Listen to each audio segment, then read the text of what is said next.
शर्जीना और मुस्तफ़ा उनके दरमियान काफ़ी दरारें आ जाएंगी। जैसा कि आप जानते हैं कि किस तरह से शर्जीना मुस्तफ़ा से कहती है कि तुम्हें हमें वक्त देना चाहिए, हमारी औलाद को तुम्हारी ज़रूरत है, तुम हर पैसे के पीछे क्यों पागल हो चुके हो। मुस्तफ़ा कहता है, जानती हो कि औलाद को पालना आसान नहीं है शर्जीना, उसके लिए स्ट्रगल करनी पड़ती है। तुम्हें क्या लगता है कि जिस तरह से मैंने सारी जिंदगी दरबदर की ठोकरें खाई हैं, कोई खुशी मुझे नहीं मिल सकी, तो क्या मैं अपनी आने वाली औलाद को इन चीजों से महरूम रखूंगा। इसलिए जिंदगी में स्ट्रगल भी करनी पड़ती है। हाँ, ये सच है शर्जीना, मुस्तफ़ा अब वो मुस्तफ़ा नहीं है जो पहले हला गुला करता था। मुस्तफ़ा को बदल दिया है शर्जीना तुमने। शर्जीना कहती है कि मैंने तुम्हें नहीं बदला, मुझे वो पुराना मुस्तफ़ा वापस चाहिए जो मोहब्बत करने वाला था, जो मजाक करने वाला था। मुझे वही मुस्तफ़ा चाहिए जो कमरे में गन डालता था। मुस्तफ़ा कहता है कि तुम्हें बड़ी बातें याद आ रही है ना, कि मैं कमरे में गन डालता था, कैसे शरारतें करता था।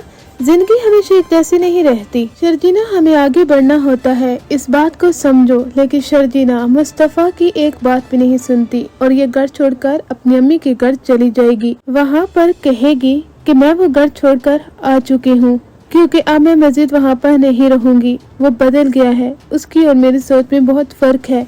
उसकी छोटी बहन कहती है, क्या हो गया है शर्जीना आपी, मुस्तफ़ा भाई तो बहुत अच्छे हैं, आप तो उनके साथ बहुत ज्यादा खुश थी, उनकी तारीफें करती थी, अब ऐसा क्या हो गया है कि आप वो घर छोड़कर यहाँ पर आ चुकी हैं।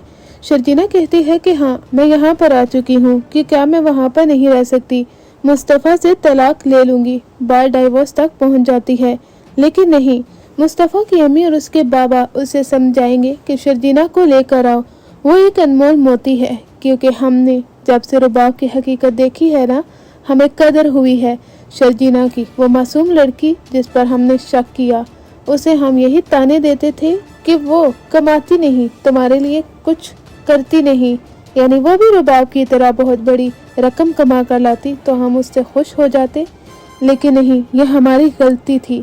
रुबाब जैसी लड़की जिसने हमें जीते जी मार डाला है, आज हमें शर्जीना की कदर हुई है। उसके माँ बाप और मुस्तफ़ा के दरमियान तो पहले सुलह हो जाती है और उनके कहने पर मुस्तफ़ा शर्जीना को लेने के लिए वहाँ पर जाता है अपने माँ बाप के साथ। उसके माँ बाप कहते हैं कि शर्जीना हमें माफ कर दो, हमारे बेटे से गलती जरूर हुई है, लेकिन वो सच्चाई पर है, क्योंकि हमने ही तो उसे फोर्स किया था कि वो जिंदगी में पैसा कमाए, हमने ही तो उसे इस सोच में डाला है, ये सोचे समझे बगैर कि मुस्तफ़ा किस हालत में है और हर वक्त क्या सोचता रहता है। हमें माफ कर दो शर्जीना, हमने तुम्हारे साथ बहुत बुरा किया है।